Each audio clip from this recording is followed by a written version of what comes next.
नाशिकच्या पंचवटीत jogging track असलेल्या Shrikrishna garden समोर साकारलाय 7 मजली देवीदास हाईट प्रकल्प। मग येताय ना आजच आपला फ्लॅट बुक करायला देवीदास हाईट्स मध्ये। आमचा मोबाईल क्रमांक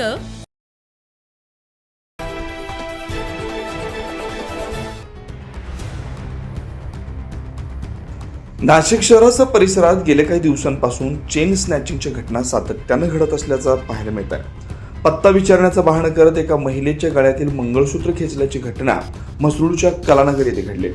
या प्रकरणी अज्ञात संशयिताविरोधात म्हसरूळ पोलीस ठाण्यात गुन्हा दाखल करण्यात आला आहे। याबाबत मिळालेली सविस्तर माहिती अशी की कलानगर मधील अंगणवाडी शिक्षिका रत्नप्रभा पालखेडकर या आपल्या कामासाठी पायी जात होत्या।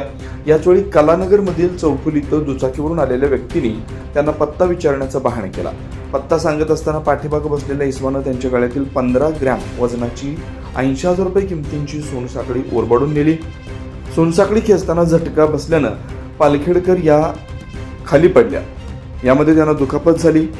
सदर प्रकार नागरिकांच्या लक्षात आल्यानंतर त्यांनी जखमी पालखेडकर यांना तात्काळ उपचारासाठी रुग्णालयात दाखल केलं। घटनेचा पुढील तपास म्हसरूळ पोलीस करतायत। मात्र यामुळे परिसरातील महिलांची सुरक्षा पुन्हा एकदा ऐरणीवर आली आहे।